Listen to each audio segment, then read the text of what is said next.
New Zealand के लिए हम तैयार हैं। क्या आपकी ड्रीम 11 तैयार है? ओके। तो सबसे पहले तो आप सभी को हैप्पी रिपब्लिक डे। कैसे हैं आप लोग? गुड इवनिंग चंचल जी। तो आज रिपब्लिक है, बहुत सारे लोग छुट्टियां मना रहे होंगे, लेकिन हमारी क्लास चलेगी क्योंकि एग्ज़ाम बहुत करीब है। आवाज़ जा रही होगी। तो हम शुरू करते हैं आज का लेक्चर।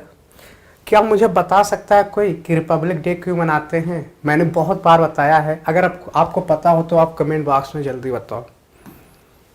चलो शुरू करते हैं आज का लेक्चर। और बहुत ही प्यारा क्वेश्चन है आज का। क्वेश्चन ये है आपके स्क्रीन पे कि 1 सेकेंड।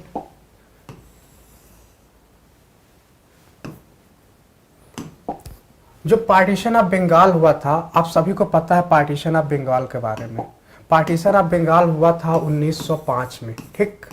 लेकिन इसे कैंसिल कर दिया जाता है। आपको ये बताना है, गुड इवनिंग गंगा वर्मा जी, आपको ये बताना है कि पहली बार तो 1905 में बंगाल का विभाजन होता है, तो ये किस साल कैंसिल हो जाता है? 1909 में या 1910 में या 1911 में या 1912 में?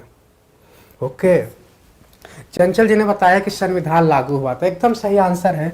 जब संविधान लागू होता है तो ये मनाते हैं रिपब्लिक डे। हमारा संविधान तो बन के तैयार हो गया था, बहुत ही फेवरेट क्वेश्चन है ये। 26 नवंबर को बन के तैयार हो गया था 1949 में, पर ये लागू कब हुआ था? 26 जनवरी को। और ये भी मैंने क्यों बताया था, इतना 2 महीने का वेट क्यों किया गया था? क्योंकि 1930 में जो पूर्व स्वराज जो लाहौर सेशन हुआ था, उसको यादगार बनाने के लिए इतना 2 महीने वेट किया गया। चलो, तो आप इसका आंसर दो कि बंगाल विभाजन क्यों कैंसिल हो गया। मैंने आपको बताया था, कल मैंने आपको 1940 के इर्द गिर्द वाली पूरी स्टोरी बताई थी। उसके पहले भी मैं आपको 1930 वाली स्टोरी बता चुका हूँ। आज मैं आपको 1910 के आसपास की पूरी स्टोरी बताऊंगा। बहुत ही मज़ा आने वाला है। आप ऐसा कहीं नहीं देखे होंगे कि कोई हिस्ट्री का पूरा टॉपिक मात्र 10 मिनट में, 5 से 10 मिनट में इतने अच्छे से बता दे रहा है। और चूंकि हिस्ट्री है तो इसे कहानी की तरीके से मैं आपको बताऊंगा। चंद्रेश जी हैप्पी रिपब्लिक डे। तो आज मैं बताऊंगा ये कहानी शुरू कहाँ से होता है। ये बंगाल विभाजन जब 1905 में होता है तो पूरी कहानी हमारी यहीं से शुरू होती है। होता क्या है इस समय, आप सभी को पता है, इसमें जो हमारे देश के वायसराय थे उस समय लॉर्ड कर्जन थे। लॉर्ड कर्जन वायसराय थे। इन्होंने बहुत सारे काम किए, बहुत अच्छे वायसराय माने जाते हैं। पर एक इन्होंने गलती ये की, इन्होंने बंगाल का विभाजन किया। जब इन्होंने बंगाल का विभाजन किया, बंगाल का विभाजन क्यों किया? क्योंकि ये जो बंगाल है, कहा जाता था कि यहाँ पे बहुत ज़्यादा पॉपुलेशन है। इन्होंने जो ऑफिशियली अनाउंस किया, इन्होंने ये बोला कि इसको एडमिनिस्टर करना बहुत कठिन है, इसलिए मैं इसको बीच से डिवाइड कर रहा हूँ। पर इनका जो मेन मोटो था वो ये था कि जितने भी मूवमेंट हो रहे थे सब बंगाल से ही उसका ओरिजिन हो रहा था। ऐसा क्यों हो रहा था? क्योंकि यहाँ के लोग देखा जाए तो धनी भी थे और यहाँ के लोग एजुकेटेड थे। आप सभी को पता है अपने देश के जो पहले आईएएस बने थे वो यहीं से बने थे। तो इस तरीके से ये इसको विभाजित किया गया। फिर इसके बाद ये लोग क्या करते हैं, वैशाली ने बताया है ए। चलो मैं आपको और अभी आगे बताऊंगा, पर इसका जो सही आंसर होगा वैशाली, वो 1911 होगा। पहले आप स्टोरी समझ लो, फिर आप खुद आंसर देना, आपको बहुत अच्छे से याद हो जाएगा। तो क्या होता है, फिर ये बंगाल का विभाजन करते हैं। और जैसे बंगाल का विभाजन करते हैं, आप सभी को पता है स्वदेशी मूवमेंट उसके रिस्पॉन्स में शुरू हो जाता है। बंगाल में क्या होता है, उसी समय से लोग एक हिंदू मुस्लिम एक होते हैं उस समय, और राखी मनाते हैं और वंदे मातरम जो गाना है उसे गाते हुए रोडों पे अपने गुस्सा को दिखाते हैं। स्वदेशी मूवमेंट जब शुरू हो जाता है तो यहाँ एक और विवाद शुरू होता है, और वो होता है कांग्रेस में। कांग्रेस में 2 गुट था। 2 गुट कौन था? एक था गरम दल और एक था नरम दल। नरम दल को कहते हैं मॉडरेट, गरम दल को कहते हैं एक्सट्रीमिस्ट। ये लोग चाहते थे, ये नरम दल जो था, मॉडरेट था, वो चाहता था कि हम पिटीशन प्रेयर करेंगे, परसुएशन के थ्रू कांग्रेस को मनाएंगे, सॉरी ब्रिटिशर्स को मनाएंगे। लेकिन ये जानते थे, जो गरम दल के नेता थे, ये लोग कुछ और चाहते थे। ये चाहते थे कि ये सब तो ऐसे नहीं मानेंगे, क्योंकि ये हर बार छोटा छोटा लॉलीपॉप देते जा रहे थे। वो इनकी पॉलिसी थी ना कैरेट वाली, स्टिक एंड कैरेट पॉलिसी। तो इस तरीके से लोग लॉलीपॉप हर बार देते जा रहे थे। तो चूंकि नरम दल थे, ये चाहते थे कि ये जो आंदोलन हो, स्वदेशी मूवमेंट हो, सिर्फ बंगाल में हो। और ये जो गरम दल के नेता थे, एक्सट्रीमिस्ट थे, ये चाहते थे कि ये आंदोलन जो हो पूरे भारत में हो। तो इस तरीके से आंदोलन होता है और एट द एंड क्या होता है, 1907 में कांग्रेस का विभाजन हो जाता है। कांग्रेस का विभाजन भी इसी मुद्दे पे होता है। इसके साथ ही 1905 में जब ये बंगाल का विभाजन करते हैं, इसके रिस्पांस में स्वदेशी मूवमेंट शुरू होता है। और इसी के बाद ब्रिटिश वालों ने एक पॉलिसी शुरू की, डिवाइड एंड रूल की। और 1906 में क्या किया, मुस्लिम लीग बना दिया। आप सभी को पता है मुस्लिम लीग, इसका हेडक्वार्टर जो बनाया था लखनऊ बनाया था। तो इस तरीके से मुस्लिम लीग भी बन गया। फिर इसके बाद क्या होता है, इसके बाद जब मुस्लिम लीग बन गया और कांग्रेस का विभाजन हो गया, तो जितने भी नेता थे कांग्रेस के, लाल, बाल, पाल और बिंदु घोष, आप जानते हो तीनों को, इन तीनों को जेल भेज दिया जाता है। कुछ जो थे देश से फरार हो गए और तिलक को जेल में बंद कर दिया गया।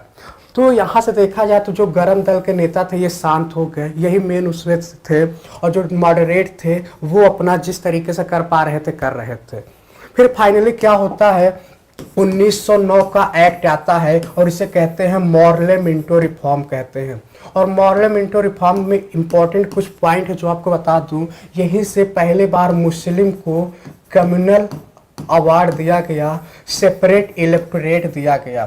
तो ये बहुत इंपॉर्टेंट है, पूछ लेता है। और इसीलिए मिंटो को क्या बोलते हैं, फादर ऑफ सेपरेट इलेक्टोरेट बोलते हैं। यहाँ से पहली बार एक इंडियन को शामिल किया गया था, सत्येंद्र सिन्हा को शामिल किया गया था। किसमें शामिल किया था, जो वायसराय का एग्जीक्यूटिव काउंसिल होता है उसमें पहली बार किसी इंडियन को शामिल किया गया था। तो जब ये 1909 का एक्ट होता है और इसके बाद 1911 में क्या होता है, दिल्ली दरबार लगता है। दिल्ली दरबार चूंकि ये लगता था और पूरे ब्रिटिश काल में 4 बार दिल्ली दरबार लगा था। और ये पहला ऐसा दिल्ली दरबार था जिसमें कोई ब्रिटेन का राजा रानी इंडिया को विजिट किए थे। इससे पहले भी लीटन के समय में ये लगा था। लीटन के समय में जब दिल्ली दरबार लगा था तो उसमें अपने देश में भूखमरी थी, उसके बावजूद भी इन सब ने दिल्ली दरबार रखा था। मतलब इनके अंदर इंसानियत ही नहीं था, लोग भूखे मर रहे थे और इनको बिल्कुल भी शर्म नहीं था। और ये दिल्ली दरबार में बहुत सारे पैसे को इन्वेस्ट किए। तो जब 1911 का दिल्ली दरबार हुआ और इस समय हमारे देश के उसमें ब्रिटिश काल के जो वायसराय थे वो लॉर्ड हार्डिंग थे। लॉर्ड हार्डिंग इसमें वायसराय बने थे। और इन्होंने क्या बोला, लोग इतना गुस्सा थे तो इन्होंने कहा चलो ठीक है, मैं बंगाल विभाजन को खत्म कर देता हूं। लेकिन इन्होंने क्या किया, फिर इसको भाषा के आधार पे कर दिया। कहा कि बंगाल का विभाजन तो होगा, लेकिन इसके पहले जो 1905 का विभाजन हुआ था वो एडमिनिस्ट्रेशन के आधार पे हुआ था। और इन्होंने 1911 में इसे खत्म करके भाषा के आधार पे फिर से बंगाल का विभाजन कर दिया था। और ये किसने किया था, लॉर्ड हार्डिंग। फिर इसके बाद क्या होता है, दिल्ली दरबार होता है। और आप सभी को पता है 1912 में भारत की राजधानी चेंज होती है। और भारत की राजधानी कहाँ से कहाँ, कलकत्ता से दिल्ली आ जाती है 1912 में। तो इस समय इतना कुछ हुआ था 1910 के आसपास, आप देख सकते हो इतना मोटा मोटा मैंने आपको बता दिया। इसके बाद एनी बेसेंट आती हैं भारत में और ये इंडियन लीग बनाती हैं। और इस समय मूवमेंट शुरू होता है, कुछ छोटे मोटे ऐसे मूवमेंट होते रहते हैं। और जो तिलक को भेजा गया था, जब कांग्रेस टूटा था तो उनको जेल में भेजा गया था। फिर वो 1914 में वो भी वापस आ जाते हैं। फिर तो तिलक और एनी बेसेंट दोनों मिलकर इंडियन लीग बनाती हैं। तो इस तरीके से आप समझ सकते हो इस समय इतना कुछ हुआ। तो इसका जो सही आंसर हो जाएगा 1911 आपका सही आंसर हो जाएगा। अब हम चल, आवाज नहीं जा रही है क्या, वापस आ जाते हैं। ओके, तो अब हम चलते हैं आज के अगले क्वेश्चन पे। और इसका आंसर दो सभी लोग। और ये बहुत ही अच्छा क्वेश्चन है, ये क्वेश्चन मैंने लिया है पॉलिटी से। जल्दी से आंसर दो सभी लोग। चंद्रेश जी आपने सही आंसर दिया है, एकदम सही है। रीता जी आपने भी सही दिया था। गंगा वर्मा जी आपने भी सही दिया है। Radhika ji happy Republic day सभी को। और इसका आंसर दो सभी लोग।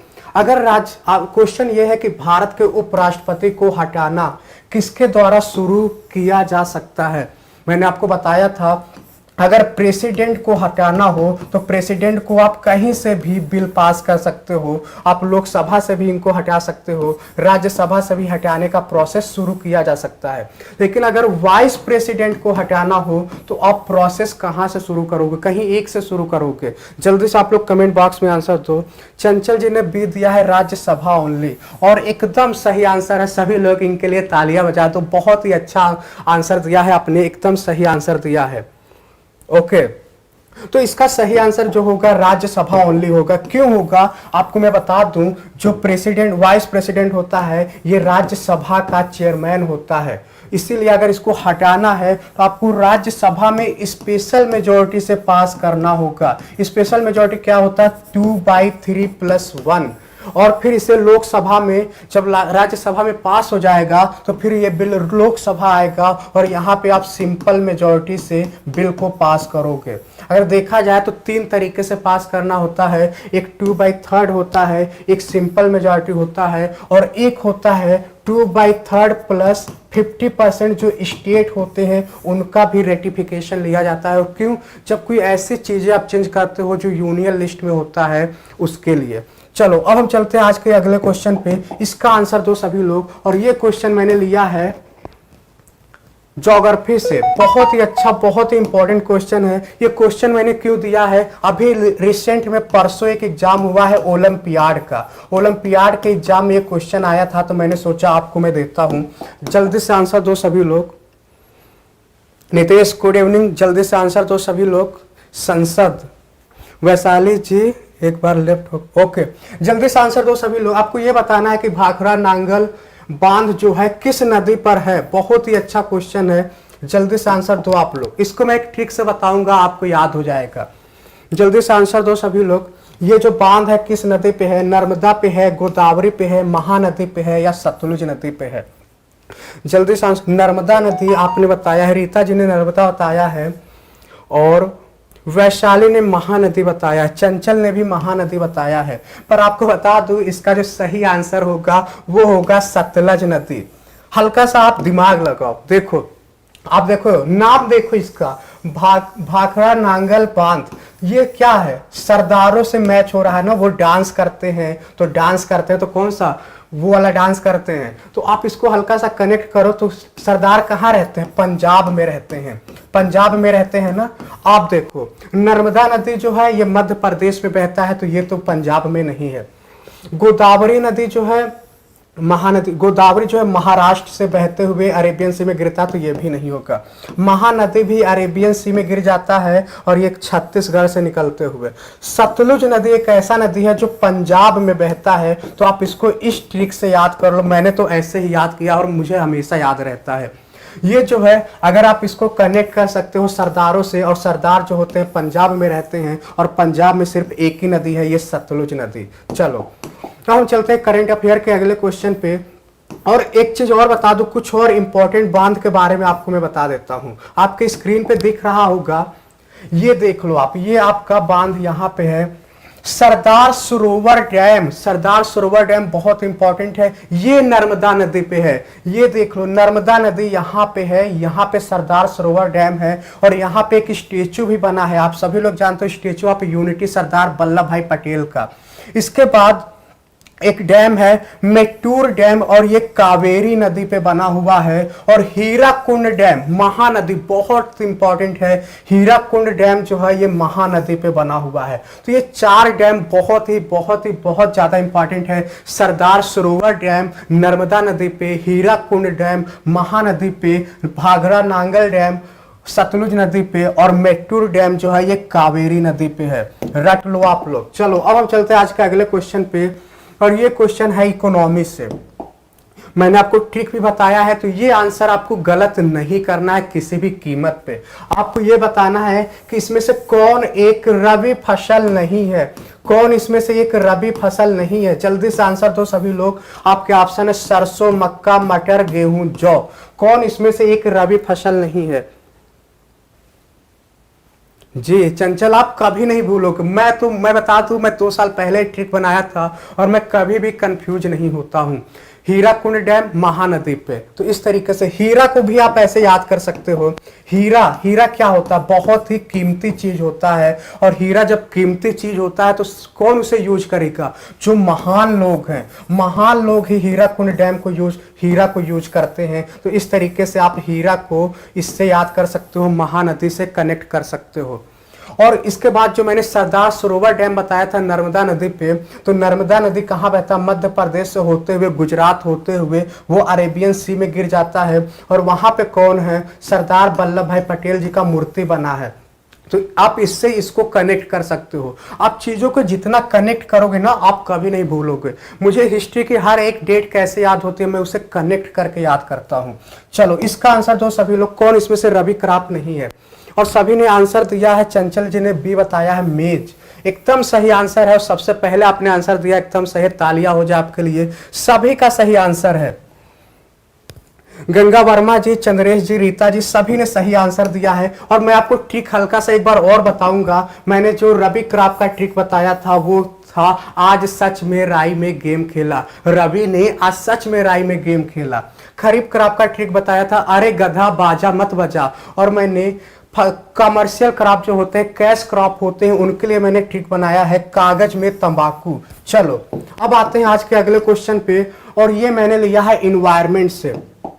बहुत बहुत बहुत मोस्ट इंपॉर्टेंट क्वेश्चन है। आज रिपब्लिक डे है तो मैंने बहुत ही अच्छे क्वेश्चन रखे हैं। और आपको बता दूं, बहुत ही ज्यादा इंपॉर्टेंट क्वेश्चन है ये। आपको मैं इसके बारे में बहुत चीजें आज बताने वाला हूं। तो आप इसका आंसर तो एक सर्वे होता है कि रिपोर्ट है, India state of forest report, ये 2021 का है। आपको ये बताना है कि किस स्टेट का फॉरेस्ट कवर सबसे ज्यादा है, किस स्टेट में सबसे ज्यादा फॉरेस्ट कवर है। जल्दी से आंसर दो सभी लोग। ओके, थैंक यू चंचल जी। चलो जल्दी से आंसर दो सभी लोग। आपको बता दूं, ये आधे घंटे की क्लास के लिए मुझे भी मेहनत करना होता है। तो जल्दी से आंसर दो सभी लोग। एमपी सभी ने बता दिया है। वैशाली, रीता जी, चंचल जी, चंद्रेश जी, गंगा वर्मा जी, सभी ने सही आंसर दिया है। एकदम सही आंसर है। मध्य प्रदेश जो होगा आपका एकदम सही आंसर है। पर आपको कुछ चीजें मैं बताऊंगा। अगर फॉरेस्ट की बात करें तो फॉरेस्ट को दो तरीके से देखते हैं। एक होता है फॉरेस्ट कवर, एक होता है फॉरेस्ट कवर, एक होता है ट्री कवर।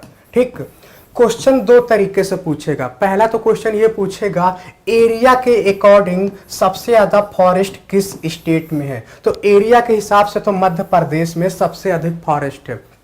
लेकिन अगर क्वेश्चन ये पूछ ले परसेंटेज के अकॉर्डिंग सबसे ज्यादा फॉरेस्ट किस स्टेट में है, तो आपका आंसर हो जाएगा मिजोरम। आपका तो वो नॉर्थ ईस्ट वाले आपके स्टेट हो जाएंगे। एक छोटा सा एग्जांपल से आपको बताता हूं। सपोज करो एक बच्चा जो है एग्जाम होता है और वो 70 में 70 में आउट ऑफ 70 पा जाता है। समझ आया आपको? एक बच्चा क्या करता है, उसके यहाँ एग्जाम होता है और वो 200 में 90 नंबर पाता है। आपने कुछ नोटिस किया? यहाँ पे अगर देखा है तो 70 आउट ऑफ 70 पा रहा है और ये 90 आउट ऑफ 200 पा रहा है। इन दोनों में देखे तो अधिक तो ये है, लेकिन देखा जाए परसेंटेज के हिसाब से तो ये अधिक है। तो आप कुछ समझ पा रहे हैं मैं कहना क्या चाहता हूं? मैं कहना ये चाहता हूं कि कुछ स्टेट ऐसे हैं जहां पे लैंड ही कम है और उस लैंड के अकॉर्डिंग वहां पे बहुत ज्यादा पूरा फॉरेस्ट पाया जाता है। तो इस वजह से अगर एरिया के हिसाब से पूछे तो मध्य प्रदेश हो जाएगा। चलो आपको मैं हल्का सा सीक्वेंस बता देता हूं। अगर एरिया के हिसाब से पूछे तो मध्य प्रदेश में सबसे ज्यादा, फिर अरुणाचल प्रदेश, फिर छत्तीसगढ़, फिर इसके बाद उड़ीसा और महाराष्ट्र। और अगर परसेंटेज के हिसाब से पूछे तो मिजोरम में सबसे अधिक पाया जाता है। और यहाँ भी अरुणाचल प्रदेश सेकंड नंबर पे है और यहाँ भी परसेंटेज वाले में भी सेकंड नंबर पे है। तो बस आपको पहला और दूसरा याद रखना है, इतना बहुत है। मध्य प्रदेश फर्स्ट, अरुणाचल प्रदेश सेकंड, और परसेंटेज के हिसाब से मिजोरम फर्स्ट, अरुणाचल प्रदेश सेकंड। हल्का सा और हम बताएंगे इसके बारे में। ये जो रिपोर्ट आता है ये बाइनियल होता है। रिपोर्ट जो होता है हर 2 साल पे आता है। इसके पहले 2019 में आया था और इस अब की ये 2021 में आया है और अब 2023 में आएगा। ओके। इस रिपोर्ट के बारे में हल्का सा और आप चीज आपको जानना है। अगर आप बात करें फॉरेस्ट एंड ट्री कवर की, तो फॉरेस्ट एंड ट्री कवर कितना है? 24.62%। अपने देश में इतना फॉरेस्ट एंड ट्री कवर है। अगर फॉरेस्ट कवर की बात करूं तो फॉरेस्ट कवर है 21.71%। 21.71% फॉरेस्ट कवर है, ठीक। इसके बाद अगर ट्री कवर की बात करूं तो 2.91%, और इन दोनों को आप प्लस कर दोगे तो 24.62%। तो ये क्वेश्चन पूछ लेता है कि अपने देश का फॉरेस्ट कवर, ट्री कवर कितना है, तो आपको बस ये 24.62% आपको याद रखना है। बस इतना ही कुछ है। और एक चीज और बता दूं, इस रिपोर्ट में ये पूछ सकता है कि कहाँ पे इंक्रीज हुआ है, तो आप बस ऐसे याद रखो, जो साउथ इंडियंस वाले स्टेट हैं यहाँ पे फॉरेस्ट जो है वो इंक्रीज हुआ है। कुछ स्टेट हैं जहां पे डिक्रीज हुआ है। तो सबसे लीस्ट फॉरेस्ट जो है वो हरियाणा में है, पंजाब में है और गोवा में सबसे कम फॉरेस्ट है, ठीक।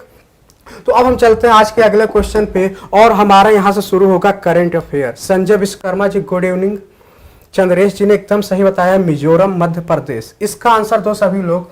और ये भी बहुत अच्छा क्वेश्चन है। ये करंट अफेयर यहाँ से शुरू हो रहा है।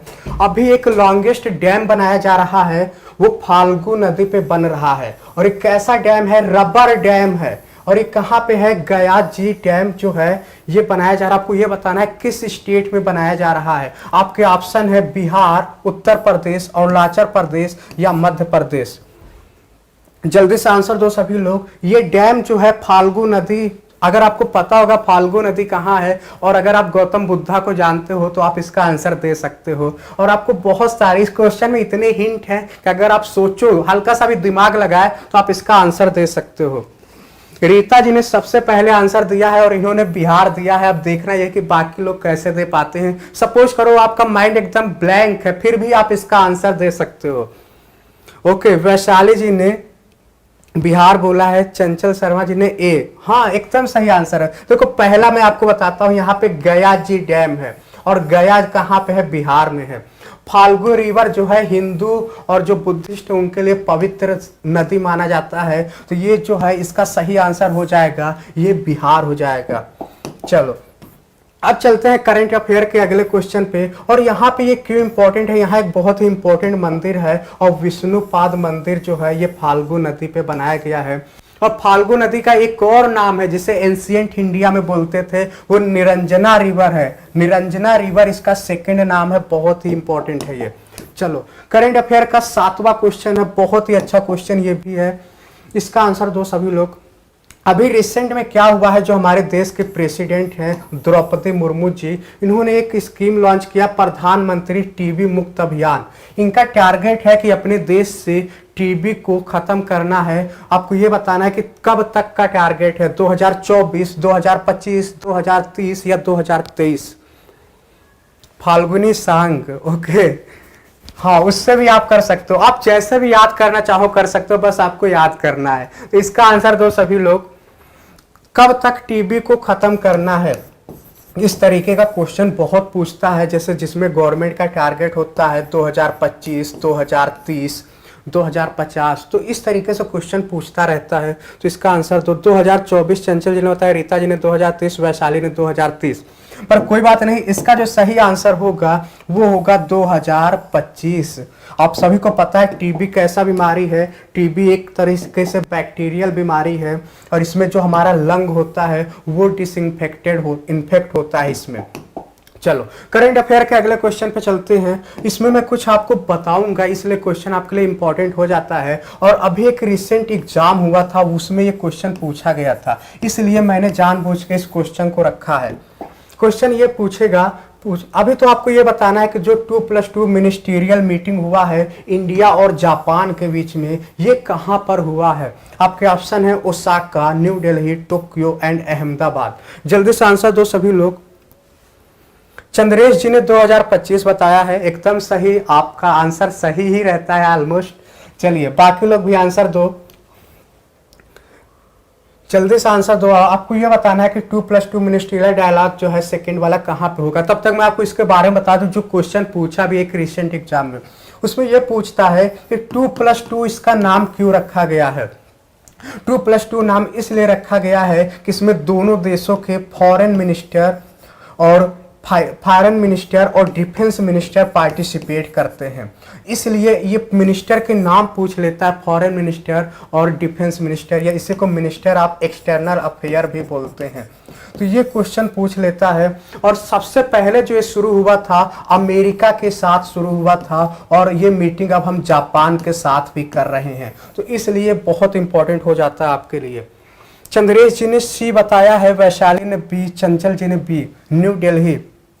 न्यू दिल्ली तो नहीं होगा, टोक्यो होगा। टोक्यो जो है ये जापान का एक सिटी है, वहां पर होगा। और इस बार जो हुआ था G20 का मीटिंग हुआ था इंडिया में। चलो इसका आंसर दो। बहुत ही अच्छा, बहुत ही, ये जो मैं सीरीज आपको लेके चल रहा हूं, सबसे पहले मैंने आपको सार्क दिया था, सार्क के बाद मैंने बिम्स्टेक दिया था, और कल मैंने आपको आसियान दिया था, और आज मैंने आपके सामने रखा है ब्रिक्स। मैं एक एक करके सारी चीजें आपको याद कराऊंगा, और इस पे मैं आपको ट्रिक भी प्रोवाइड कराऊंगा। आपको यह बताना है कि ब्रिक्स समूह का कौन सा इसमें से एक सदस्य नहीं है। आपका ऑप्शन है भारत, ब्राजील, दक्षिण अमेरिका, दक्षिण अफ्रीका। जल्दी से आंसर दो सभी लोग। कौन सा इसमें से एक देश है जो ब्रिक्स का मेंबर नहीं है? जल्दी से आंसर दो सभी लोग। सुरभि जी आपने 8 का सी बताया था, अनुराधा ने सी। कौन सा क्वेश्चन था एक बार मैं देख लेता हूं। टोक्यो एकदम सही आंसर है। आप लोग देर से आए लेकिन सही आंसर दिए, बहुत अच्छे। इसका आंसर दो सभी लोग। ब्रिक्स का मेंबर कौन नहीं है? जल्दी से आंसर दो, तब तक मैं आपको ब्रिक्स के बारे में बता दूं। ब्रिक्स के बारे में बता दूं, BRICS इसका ये फुल फॉर्म है। इसमें क्या है, एक देश है जो पहले इसका मेंबर नहीं था, वो देश 2010 में शामिल हुआ था। इसके पहले इसमें सिर्फ 4 देश थे, और ये कब बना था? 2001 में बना था। 2001 में मीटिंग हुआ था, और उस समय ये ब्रिक्स बना था, और 2010 में एक देश शामिल हुआ था। सबसे पहले जो आंसर दिया है रीता जी ने, चंचल जी ने सी बोला है दक्षिण अमेरिका। एकदम सही आंसर है, तालियां हो जाए आपके लिए। रीता जी आपने ए बताया है, भारत नहीं, भारत तो मेंबर है ही इसका। संजय जी आपने भी सही बताया है, वैशाली आपने भी सही, चंद्रेश जी आपने भी सही बताया है, अनुराधा जी आपने गलत बताया है, ब्राजील तो नहीं होगा। चलो हल्का सा और मैं आपको बताता हूं। ये देखो आप, BRICS, बी से ब्राजील, र से रसिया, आई से इंडिया, सी से चाइना, और एस से साउथ अफ्रीका। और यही साउथ अफ्रीका है जो 2010 में शामिल हुआ है, इसे रखा गया है। ये आप देखो, मैप देखो आप, ये है आपका साउथ अफ्रीका, ये है, ये रसिया है, ये इंडिया है, और ये चाइना है। ठीक, ये नहीं होगा, ये ऐसे Brazil, Russia, India, China and South Africa. हल्का सा और इसके बारे में हम जानने की कोशिश करेंगे।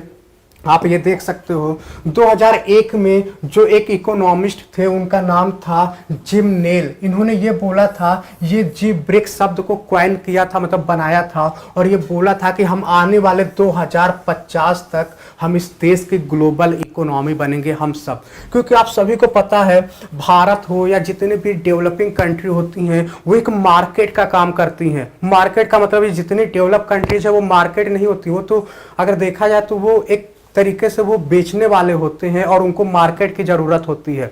और हम जितने भी डेवलपिंग कंट्री होते हैं, हम खुद एक मार्केट के तरीके से वो हमें यूज करते हैं, जो भी डेवलप्ड कंट्री है। तो पहला जो ब्रिक्स समिट हुआ था 2009 में हुआ था रसिया में, और इसका मीटिंग हर साल होता है, और 2010 के दिसंबर महीने में साउथ अफ्रीका इसमें ऐड हुआ था। अब यहां से हमारा ये लास्ट क्वेश्चन है, इसके बाद रैपिड फायर शुरू होगा, और आज के करंट अफेयर का सबसे इंपॉर्टेंट क्वेश्चन है। मैं आपको बता दूं, आज के करंट अफेयर का सबसे इंपॉर्टेंट क्वेश्चन है। अब देखना यह है कि इसका आंसर कौन दे पाता है। अभी एक विंटर ओलंपिक हुआ था 2022 में। आप सभी को पता है 2 तरीके से ओलंपिक होता है, एक समर ओलंपिक होता है, एक विंटर ओलंपिक होता है। आपको यह बताना है कि इंडिया ने कितने मेडल जीता है इसमें। आपके ऑप्शन है 5, 1, 11 या 0। जल्दी से आंसर दो सभी लोग। इंडिया ने कितने मेडल जीते हैं, जल्दी से बताओ सभी लोग। वैशाली ने सी बताया है 11। देखते हैं इसका सही आंसर कौन देता है। सुरभि ने बताया है, चंचल जी ने भी सही बताया है, पर इसका जो सही आंसर होगा ना 5 होगा, ना 1 होगा, ना 11 होगा, इसका सही आंसर होगा 0। इंडिया इसमें पार्टिसिपेट ही नहीं किया था। ये वाला क्यों पार्टिसिपेट नहीं किया था? क्योंकि ये जो विंटर ओलंपिक हुआ था ये चाइना में, चाइना के बीजिंग सिटी में हुआ था। ये बीजिंग में हुआ था और आपको पता है कोविड की वजह से सभी देशों ने चाइना को बॉयकॉट किया था और इंडिया ने भी इसको बॉयकॉट किया। तो इंडिया ने इसमें पार्टिसिपेट ही नहीं किया, और जब पार्टिसिपेट ही नहीं करेगा तो ऑप्शन क्या होगा? 0। और आपको और चीज बता दूं, ये तो है winter Olympic. Summer Olympic, summer Olympic आप लोग जानते होंगे, और समर ओलंपिक कहाँ हुआ था? टोक्यो में हुआ था। टोक्यो कहाँ पे है? ये जापान में है। और जो नीरज चोपड़ा को आप जानते हो, जावेलिन प्लेयर हैं, और यहीं से उन्होंने गोल्ड मेडल जीता था। बहुत इंपॉर्टेंट है। तो वो कहाँ से गोल्ड मेडल जीते थे? समर ओलंपिक से, और समर ओलंपिक टोक्यो में हुआ था। हल्का सा और फैक्ट बताऊंगा इसके बारे में, क्योंकि बहुत इंपॉर्टेंट हो जाता है आपके लिए। इंडिया ने एक भी मेडल नहीं जीता, और नंबर 1 पे जो था वो नॉर्वे था। और इसमें एक चीज बता दूं, इंडिया से सिर्फ इकलौता प्लेयर पार्टिसिपेट किया था, और वो जम्मू कश्मीर का था। उसका नाम था मोहम्मद आरिफ खान। मोहम्मद आरिफ खान इंडिया से इकलौता पार्टिसिपेट किया था इसमें। और ये कैसा प्लेयर था? ये स्काई स्पोर्ट्स से प्लेयर था। चलो हल्का सा और हम जानेंगे समर ओलंपिक के बारे में। समर ओलंपिक जो है 2021 में हुआ था, और ये जापान में हुआ था। और इसमें बता दूं आपको, इंडिया से 119 प्लेयर शामिल हुए थे, जिसमें से मेल 167 थे। नीरज ने गोल्ड मेडल जीता था। कुछ और प्लेयर हैं जैसे मीराबाई चानू, इन्होंने सिल्वर जीता था। रवि दहिया सिल्वर, 1 गोल्ड आया था, 2 सिल्वर आए थे। और 2 सिल्वर कौन थे? मीराबाई चानू और रवि दहिया। ब्रोंज मेडल की बात करूं तो 4 ब्रोंज मेडल आए थे। और टोटल की बात करूं तो टोटल भारत में 7 मेडल आए थे समर ओलंपिक से। और वो चारों कौन थे? पीवी सिंधु थी, लवलीना बोरगोहेन थी, बजरंग पुनिया थे, और इंडियन हॉकी टीम ने ब्रोंज जीता था। आपको बता दूं, जो मेन इंडियन हॉकी टीम है, पहली बार हॉकी से मेडल आया था। तो ये भी आपके लिए इंपॉर्टेंट हो जाता है। चलो अब रैपिड फायर के लिए सभी लोग रेडी हो जाओ। रैपिड फायर आपका शुरू होने वाला है, और बहुत ही अच्छे अच्छे क्वेश्चन है रैपिड फायर में। जल्दी से आंसर दो सभी लोग। इसका आंसर दो, किस मूवमेंट में यह बोला गया था कि अगर हम काम करेंगे तो हम 1 साल के अंदर स्वराज को अटेन कर लेंगे, यानी हम स्वराज को प्राप्त कर लेंगे? आपका मूवमेंट है सिविल डिसोबीडियंस मूवमेंट, यानी कि सविनय अवज्ञा आंदोलन, होम रूल लीग, खिलाफत मूवमेंट, या नॉन कोऑपरेशन मूवमेंट, असहयोग आंदोलन। जल्दी से आंसर दो, किस आंदोलन में ये बात कही गई थी? To attain Swaraj in a year. जल्दी से आंसर दो सभी लोग, किस मूवमेंट में बोला गया था to attain Swaraj in a year?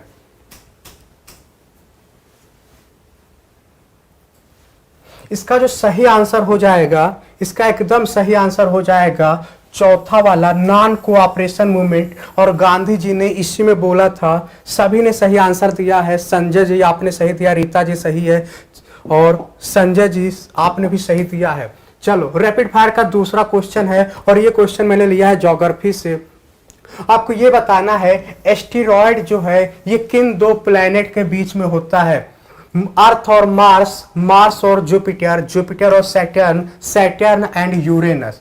मैं हिंदी में बता देता हूं, पृथ्वी और मंगल, मंगल और जुपिटर को क्या? जुपिटर, जुपिटर और सैटर्न यानी शनि, और सैटर्न एंड यूरेनस। आपको ये बताना है कि एस्टेरॉयड बेल्ट किसके बीच में पाया जाता है? चंद्रेश जी ने स्वराज, एकदम सही आंसर है। इसका मैंने आपको ट्रिक भी बताया है, MAJ। ट्रिक क्या है? बर्तन माज। बर्तन माज तो मतलब आप इस ट्रिक से याद मैंने किया है, आप भी याद कर सकते हो। जल्दी से आंसर दो सभी लोग। तो आप देख लो, ये है एस्टेरॉयड, और एस्टेरॉयड के इधर देखा जाए तो मार्स है, और एस्टेरॉयड के इधर देखा जाए तो जुपिटर है। तो इसका सही आंसर हो जाएगा B।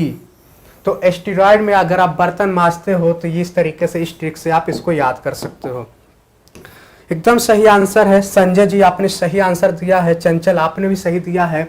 इसका आंसर दो, और ये बहुत इंपॉर्टेंट है।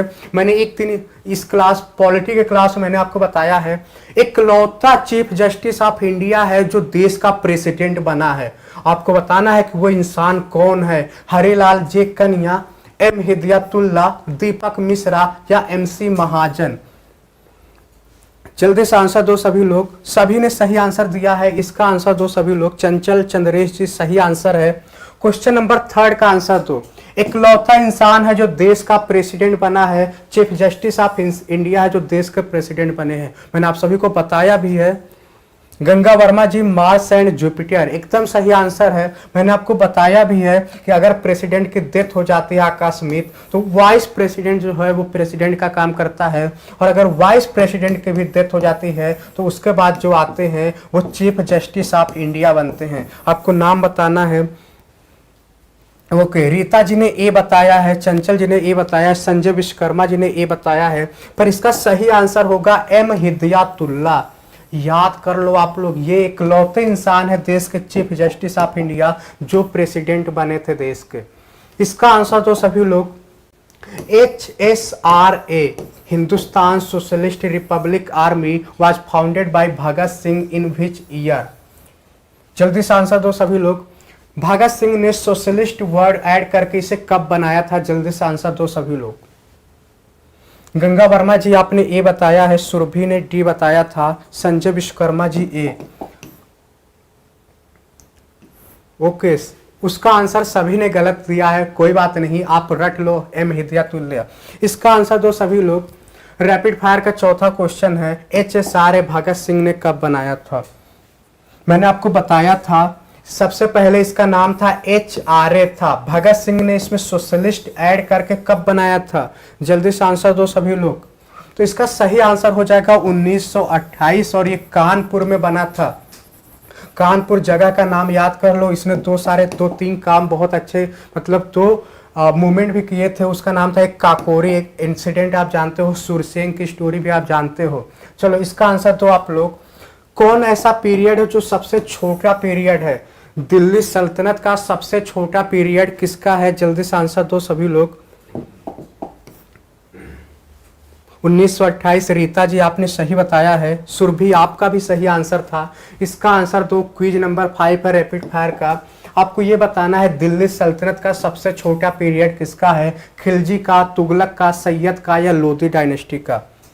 चंद्रेश जी ने बताया 4 अक्टूबर 1924। चंद्रेश जी आपको बता दो 1924 में तो HRA बना था, HRA बना था, कानपुर में बना था, लेकिन जब भगत सिंह इसमें शामिल हुए थे तो वो 1928 में शामिल हुए थे, और उन्होंने इसका नाम चेंज किया था HSRA। तो भगत सिंह के अकॉर्डिंग अगर देखें और HSRA देखेंगे तो इसका सही आंसर 1928 होगा, और अगर HSRA को हटा दे तो आंसर होगा 1924। तुगलक, चंचल जी ने लोधी बताया है, रीता जी ने ये बताया है खिलजी। रीता जी के लिए तालियां हो जाए, एकदम सही आंसर है। मैंने आपको ट्रिक भी बताया था कल वाले वीडियो में, उस ट्रिक से आप इसका सीक्वेंस याद करो। साले खिलजी तो उससे अच्छा मोती हैं, और खिलजी डायनेस्टी सबसे छोटा डायनेस्टी है, सिर्फ 30 साल तक ये काम किया था। खिलजी डायनेस्टी सबसे छोटा है, और अगर तुगलक की बात करें तो तुगलक सबसे लंबा डायनेस्टी था। आई थिंक 90 साल के अराउंड ये था तुगलक डायनेस्टी, और ये खिलजी वाले 30 साल। रैपिड फायर का छठा क्वेश्चन है, इसका आंसर दो आप लोग। भारत में ट्रेडिंग पर्पस से सबसे पहले कौन आया था? French, Dutch, Portuguese, English? जल्दी से आंसर दो सभी लोग। भारत में बिजनेस के पर्पस से सबसे पहले कौन आया था? जल्दी से आंसर दो सभी लोग। फ्रेंच आए थे या डच आए थे या पोर्तुगीज आए थे या इंग्लिश आए थे? जल्दी से आंसर दो सभी लोग कि भारत में ट्रेड पर्पस से सबसे पहले कौन आया था। रीता जी ने ये बताया है, सी पोर्तुगीज, एकदम सही आंसर है। मैंने आपको ट्रिक भी बताया था, पुवंड दे फांसी। पुवंड दे फांसी से आप इसको याद कर सकते हो। ये ट्रिक क्या था? पुर्तगाल आए थे, अंग्रेज आए थे, डच आए थे, डेनिश आए थे और फ्रांसीसी आए थे। तो इतने सारे ट्रिक है, अगर आप ट्रिक याद कर लो तो आपके सारे काम हो जाएंगे। ठीक, चलो रैपिड फायर का अगला क्वेश्चन है, बहुत ही प्यारा क्वेश्चन है। इसका देखना है कि आंसर कौन देता है। फर्स्ट यूरोपियन नेशन, इसमें से कौन ऐसा यूरोपियन नेशन है जो सबसे पहले प्रिंटिंग प्रेस भारत में लाया था? इंग्लैंड है, फ्रांस है, पोर्तुगल है, जर्मनी है? जल्दी से आंसर दो सभी लोग। संजय विश्वकर्मा जी आपने भी सही आंसर दिया है। चंचल आपका भी सही आंसर, चंचल जी आपका सी एकदम सही आंसर है, सभी ने सही आंसर दिया है। आपको ये बताना है कि प्रिंटिंग प्रेस सबसे पहले कौन लाया था। ओके, जल्दी से आंसर दो सभी लोग। संजय विश्वकर्मा जी ने ट्रिक भी बताया है, PDDEF। ओके, जल्दी से आंसर दो सभी लोग। और रैपिड फायर का आखिरी क्वेश्चन है, इसका आंसर हो जाएगा, पहला प्रेस आया था, मैं आपको नाम बता देता हूं, जेम्स अगस्टस हिक्की, इस प्रेस को लाया था, बहुत इंपॉर्टेंट है। और फिर इसे बंद कर दिया जाता है। पहला प्रेस जो है भारत में आया था। इंग्लैंड, वैशाली इंग्लैंड नहीं होगा। रीता जी आपने फ्रांस बोला है, गलत है। संजय विश्वकर्मा जी ने सी बोला है, तालिया हो जाए, एकदम सही आंसर है। पोर्तुगीज जो है सबसे पहले प्रेस लाए थे। चंचल जी इंग्लैंड नहीं होगा, सबसे पहले पुर्तगाल आए थे। और प्रेस जो है ये जेम्स अगस्टस, सॉरी ये तो मैंने उसका बता दिया। और जो पहला प्रेस आया था वो आया था पुर्तगाल के समय, और जो मैंने जेम्स अगस्टस हिक्की बताया था ये इंग्लैंड का है। चलो कोई बात नहीं, अब चलते हैं। तो ये हमारा क्लास ओवर हो गया। तो कैसा रहा आज का क्लास, और कल फिर आप लोग रेडी रहें 7:30 पे एज यूजुअल। और all the best, good night.